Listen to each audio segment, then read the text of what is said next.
तो यार जैसा मैं बोल ही रहा था कि ये गोल्डबर्ग का जो मैच होने वाला है रिटायरमेंट वाला गुंथर के साथ में, ऐसा क्यों लग रहा है कि ये शायद उनका रिटायरमेंट मैच नहीं है और इसके बाद भी वो मैचेस कर सकते हैं। तो भैया उनके बेटे ने ही कुछ बात बोली और वो ये कहते हैं कि देखो मेरा जो बाप है ना, वो लंबे मैचेस भी कर सकता है और हो सकता है इस गुंथर वाले मैच के बाद एक और मैच के लिए वो जाए। जब उनसे पूछा गया, अब हम ये जूम कर सकते हैं कि रात में जब बेड पे दोनों बाप बेटे आराम से लेटे हुए होते होंगे या साथ में कॉफी पी रहे होते होंगे तो वो बातें जरूर करते होंगे। और वैसे भी जो गेज गोल्डबर्ग है अभी वो इतना बड़ा भी नहीं है कि वो सोच समझ के चीजें बोले।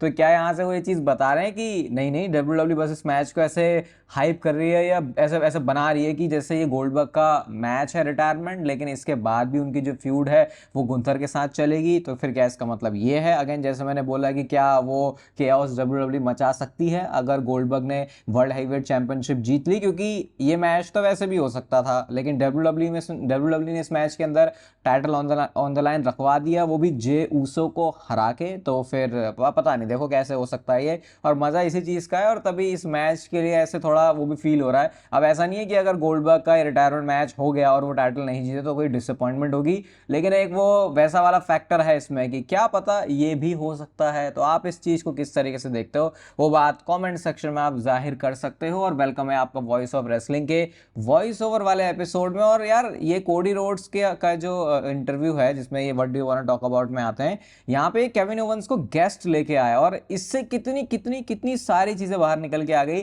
सबसे पहले तो भाई एक स्टोरी लाइन का आइडिया उन्होंने बताया जो कि एग्जीक्यूट नहीं हुआ। उन्होंने बोला कि जब मैं रोमन रेंस के साथ पंगे में था, ये पैंडेमिक वाला टाइम है जब आपको याद ही होगा बहुत बार रोमन रेंस और केविन ओवेंस के मैचेस हुए थे, तो उस पॉइंट पे डेमन प्रीस्ट का जो डेब्यू है वो डब्ल्यू डब्ल्यू करने का प्लान कर रही थी, जो कि बन के आएंगे केविन ओवेंस के बेस्ट फ्रेंड, ताकि वो रोमन रेंस और उनकी जो उसमें ब्लड लाइन फॉर्म हो रही थी इनिशियली उसके अगेंस्ट में जा सकें। लेकिन केविन ओवेंस ने बोला भाई मुझे वो आइडिया बहुत ही ज़्यादा बकवास लगा, तो इस वजह से जो है मैंने वो चीज़ ना करनी ही सही समझी। पता नहीं मेरी आज इतनी ज़बान क्यों लड़खड़ा रही है। तो इस वजह से जो है केविन जो डेब्यू है डेमन प्रीस्ट का वो नहीं हुआ और वो दोस्त बन के नहीं आए थे केविन ओवेंस के। तो ये बात उन्होंने बताई। इसके साथ साथ ये भी पता चला कि ब्रॉन ब्रेकर के ऊपर पूरे ही बरस गए। वो कहते हैं ब्रॉन ब्रेकर बहुत ज़्यादा टैन यूज़ करता है जो कि उनको बहुत बकवास लगता है और इसके लिए उनको अरेस्ट हो जाना चाहिए। ये थोड़ा कॉन्सेप्ट हमारे समझ में नहीं आएगा क्योंकि हम यहाँ पे सनस्क्रीन वगैरह लगाते हैं कि ताकि हम जो है टैनिंग से बच सकें, ताकि हमारा जो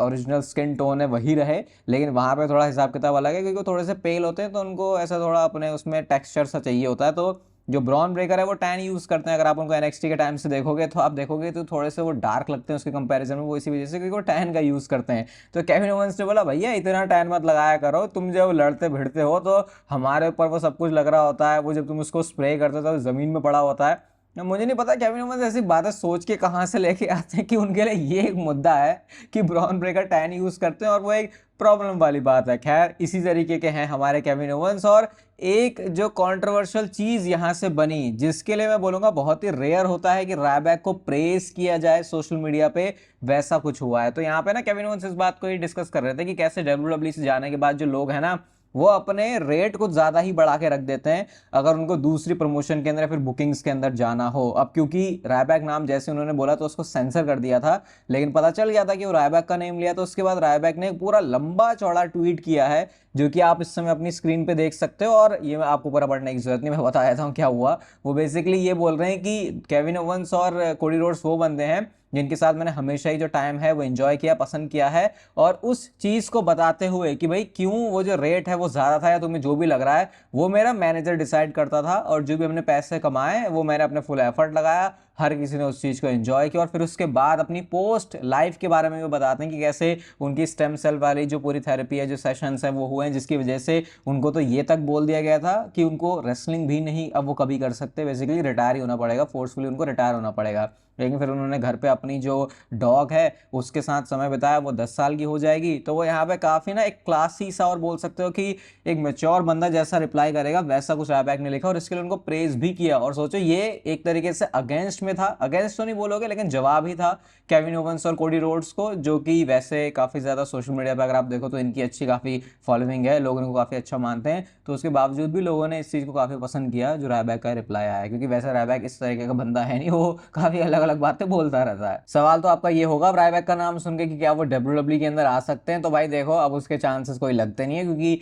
डब्ल्यूडब्ल्यू अब शायद रायबैक में तो इन्वेस्ट नहीं करना चाहेगी। और वैसे भी अब डब्ल्यूडब्ल्यू में अब जब से ट्रिपल एच आ गए हैं तो उनका चीज़ों को देखने का तरीका थोड़ा सा चेंज हो गया, तो ऐसे में वो जो चांसेस हैं रायबैक के आने के वो और भी ज़्यादा कम हो जाते हैं। ड्रू मैकिंटायर की बात कर लेते हैं चलो। तो मिसिंग लग रहे हैं ड्रू मैकिंटायर, मतलब उनकी एब्सेंस जो है काफ़ी फील हो रही है। वो जब शोज़ पर होते हैं तो उनके माइक पे आते भाई देख के मुझे तो बहुत मज़ा आ जाता है। अभी उनके बारे में लेटेस्ट ये पता चला है कि भाई आसपास में तो अभी कोई प्लान ही नहीं है ड्रू मैकिंटायर को वापस लेके आने का, वो स्टिल रिकवर कर रहे हैं। अगर आप भूल गए हो तो वो बैकलैश में तो हुआ था ना मैच, जहाँ पे ड्रू मैकिंटायर का वो वाला कॉन्सर्टो वाला स्पॉट था और उस तरीके से डब्ल्यूडब्ल्यू ने जो है स्टोर लाइन से आउट किया था ड्रू मैकिंटायर को। अब जितना मुझे समझ में आ रहा है कोई बहुत मेजर इंजरी है ऐसा कुछ है नहीं ड्रू मैकिंटायर के साथ में, लेकिन वो थोड़ा पर्सनल ज़्यादा उनका ये ब्रेक है किसी और तरीके की चीज़ों को लेकर, और साथ में ऑब्वियसली वो 100% फिट भी नहीं थे, तो ये रीज़न था। मतलब अगर ऐसा है तो समर स्लैम भी आने वाला है, तो फिर शायद डब्ल्यूडब्ल्यू उनको समर स्लैम में भी बुक ना करे, जो कि थोड़ा सा वियर्ड होगा देखने में, क्योंकि इस बार का समर स्लैम कोई नॉर्मल समर स्लैम नहीं बल्कि 2 नाइट्स का इवेंट होने वाला है। तो शायद वैसे शो में ड्रू मैकिंटायर जैसे नेम की तो ज़रूरत है, ऐसा मुझे फील होता है। डोमिनिक मिस्टीरियो के बारे में कल हमने बात करी थी कि भाई क्या इस बंदे की जो इंजरी हुई है वो सही में भी है या फिर ये नाइट ऑफ चैंपियंस में जाने को लेके फिर कुछ चुल हो रही हो, क्योंकि अभी जो सिचुएशन चल रही है तो ये पता चला है कि सही में डोमिनिक मिस्टीरियो को प्रॉब्लम है उनके रिब केज में, और इसकी वजह से जो है वो थोड़े टाइम तक डब्ल्यूडब्ल्यू टेलीविजन पे एक्टिव नहीं हो सकते, मतलब रिंग के अंदर एक्टिव नहीं हो सकते। डब्ल्यूडब्ल्यू उनको फीचर शायद करेगी शोज में, क्योंकि ऑब्वियसली वहां पे उनको कोई फिजिकल होने की जरूरत है नहीं। और चैट गेबल के बारे में तो भाई मामला थोड़ा ज्यादा ही सीरियस हो गया, पता नहीं आजकल इतनी इंजरीज वगैरह क्यों हो रही है। चैट गेबल के बारे में पता चला कि नेक्स्ट वीक उनकी शोल्डर की सर्जरी होने वाली है, और जब सर्जरी वाली टर्म जुड़ जाती है तो समझ लो भाई फिर तुमको उसमें अच्छे से रिहैब करना होता है, और उसके बाद वो पूरी रिकवरी के बाद इन रिंग शेप में आने में टाइम लग जाता है। तो फिर इसका मतलब चैट गेबल के साथ साथ अभी एल ग्रांडे अमेरिकानो भी जो है वो हमको दिखने नहीं वाले, तो ये थोड़ा डिसअपॉइंटिंग है। बट यार अभी आजकल तो ये काफी ऐसा सा लग रहा है कि यार हर कोई बंदा पता नहीं इंजर्ड ही क्यों होते हुए चले जा रहा है। क्या आपने ये चीज नोटिस करी कि पैट मैकेफी अब जो है कमेंट्री पर नहीं आ रहे माइकल कोल के साथ में? और अगर नोटिस नहीं करी तो चलो अब पता चल गया है आपको। पैट मैकेफी के बारे में ये डर्ट शीट्स में रिपोर्ट किया था कि वो एग्जॉस्टेड हैं, इस वजह से जो है अब वो जो है आएंगे नहीं, मतलब बोला है खुद पैट मैकेफी नहीं था, लेकिन उसको थोड़ा अलग कॉन्टेक्स्ट में लेगा फैंस की, अरे भैया ऐसा भी क्या हो गया जिस बंदे से कमेंट्री ना हो रही। तो उसके बाद फिर पैट मैकेफी ने एक पूरा ट्वीट किया जहां पे वो अपना शेड्यूल बता रहे हैं कि भाई देखो मैं होस्ट करता हूँ एक 5-डे वीक शो को, उसके बाद भाई अपने कॉलेज फुटबॉल वाली चीज़ भी मेंशन कर रहे हैं, अपनी कंपनी की बात कर रहे हैं जहाँ पे 14 लोग उनके साथ काम करते हैं, 2 साल की उनकी डॉटर है, और उसके बाद वो लिखते हैं you are not exhausted enough bitch, need you to take a dirt nap, ऐसा करके वो बोलते हैं, क्योंकि ऐसा इंटरनेट रेसलिंग कम्युनिटी सोचती है। देन उसके बाद उन्होंने कुछ स्क्रीनशॉट्स भी लगाए एंड देन इसके बाद यहाँ पे फिर लोगों ने समझा कि अच्छा भाई इस तरीके से पैट मैकेफी कहना चाह रहे हैं। तो सोचे सोशल मीडिया के ज़माने में आप कुछ भी बोल दो, उस बातों को किसी भी तरीके से अलग करके दिखाया जा सकता है। और बुरी बात ये भी है कि भाई जब उसको एड्रेस भी करने कोई चलता है ना तो फिर उसके बाद ऐसा लगता है कि अरे ये शायद इसके लिए सच में कोई प्रॉब्लम हो गई है क्या, फिर वो मुद्दा ऐसा लगता है कि और ज़्यादा एस्केलेट हो रहा है वहाँ से। तो इसीलिए ज़्यादातर मुद्दों पर जो चुप रहना है वही एक बेटर चीज़ लगती है। बट पैट मैकेफी थोड़े हैं अलग किस्म के आदमी, उनके तरफ से इस तरीके की चीज़ होना काफ़ी कॉमन भी है। और उनके कॉमेंट्री का स्टाइल भी देखोगे तो बंदे के ऊपर ज़्यादा कुछ सेंसरशिप लगा नहीं सकते, और वो चीज़ कहीं ना कहीं हमको उनके इस ट्वीट में भी पता लग रही है।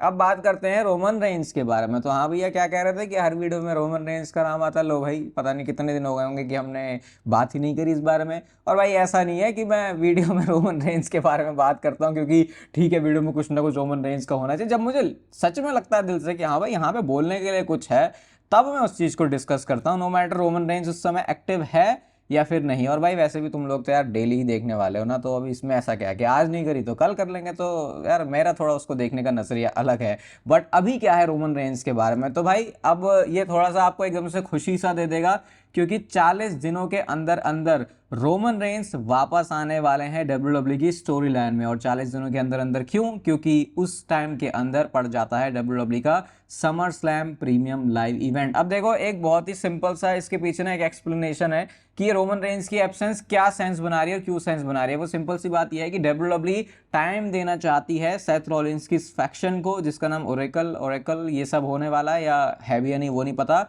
और स्पेशली डब्ल्यूडब्ल्यू ने ब्रॉन ब्रेकर को एक प्रोजेक्ट की तरह देखा है, बिल्कुल जब वो रोमन रेंज से भिड़वाने को लेकर उनको फ्यूचर में देखते हैं। क्योंकि ये तो मैंने आपको बहुत पहले से बताया कि ये जब से ब्रॉन ब्रेकर एनएक्सटी में ही थे और तब से उन्होंने उनकी एक टी शर्ट भी थी ना, याद है किसी को, कि मेरा स्पीयर सबसे बेस्ट है ऐसा करके कुछ उनका लिखा हुआ था, ऐसा कुछ कहना चाह रहे थे अपनी टी शर्ट में लिखवा के वो। तो वहां से ही डब्ल्यूडब्ल्यू को पता था भैया इस मैच को हमको बनाना है, तो ये बड़ी स्टेज के लिए सेट हो रहा है। अब देखने वाली बात यह है कि क्या रोमन रेंज समर स्लैम में compete करते हैं, क्योंकि भाई जब 2 नाइट्स इवेंट है और तुमको एक शो पर बड़ा मेन इवेंट चाहिए और अगर उसमें रोमन रेंज की इन्वॉल्वमेंट नहीं है तो बात थोड़ी सी बेकार सी हो जाएगी। लेकिन फिर डब्ल्यूडब्ल्यू शायद ऐसा भी कर सकते हैं कि वो उनको समर स्लैम में ही रिटर्न करवाए, जो कि मुझे लगता है कि इतना अच्छा ऑप्शन नहीं, क्योंकि भाई फिर ये होगा कि यार अबे सीधा समर स्लैम में जाके रोमन रेंज का रिटर्न हो रहा है। वो इस वजह से भी क्योंकि अगर आप देखोगे तो रोमन रेंज की हिस्ट्री रही है समर स्लैम में आने की। हमने इससे पहले भी जब देखा था वो चैंपियनशिप हारे थे जब कोडी रोड्स से, उसके बाद वो सीधा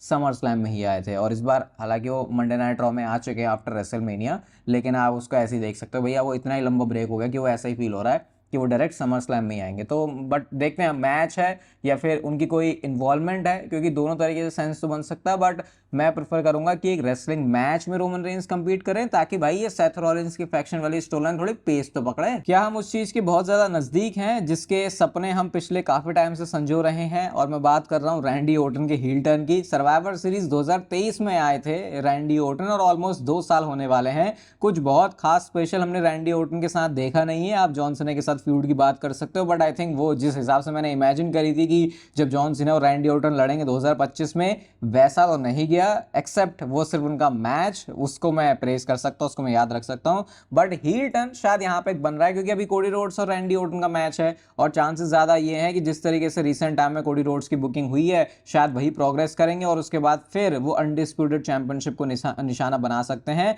लेकिन डब्ल्यूडब्ल्यू इस मैच को सिंपल ना रखे 3 वे में लेके जा सकती है, इसको हमने कल ही डिस्कस किया था, और ये चीज लीड करेगी रैंडी ओटन के हील टर्न की तरह। क्योंकि भले ही वो मैच हार जाए लेकिन स्टोरी कुछ ऐसी होगी कि भैया मेरे को मैच तो चाहिए ही चाहिए, और जब हरामी बंदे को मैच चाहिए तो फिर वो हरामी पंती करने पे आएगा और फिर ये जा सकता है रैंडी ओटन के हील टर्न की तरफ। और फिर उससे वो जो हम कह सकते हैं ना छोटी एक यार मिसिंग सी चीज थी जॉन सीना और रैंडी ओटन के प्रोग्राम में, वो सिंगल्स में तो नहीं हो पाई, लेकिन इस 3 वे डायरेक्शन में जाके डब्ल्यूडब्ल्यू शायद कर सकती है। और मैं तो भाई इस चीज को देखने के लिए मैं तो अपना 100% बोल रहा हूँ, दिल दिमाग लगा रहा हूँ कि यार ये चीज होनी चाहिए, क्योंकि वो एक जो पोटेंशियल है अभी मैं कहीं ना कहीं उसको एक्सप्लोर करना चाहता हूँ कि डब्ल्यूडब्ल्यू वैसा करे जो चीजें अभी हो सकती हैं रैंडी ओटन और जॉन सीना के बीच में। और अगर आप तब जॉन सीना को देखोगे और अब जॉन सीना को देखोगे तो कैरेक्टर में भी चेंज है, तो आई थिंक अच्छा एक आइडिया हो सकता है। बाकी हाँ, नाइट ऑफ चैंपियंस के ऑड्स जरूर डिस्कस कर लेते हैं, प्रेडिक्शन वीडियो भी बनाएंगे बहुत जल्दी। तो जो मैच है यूएस चैंपियनशिप के लिए जेकब फाटू एंड सोलो सिकोवा के बीच में, यहाँ पे जेकब फाटू मैच को जीतने के लिए फेवरेट हैं,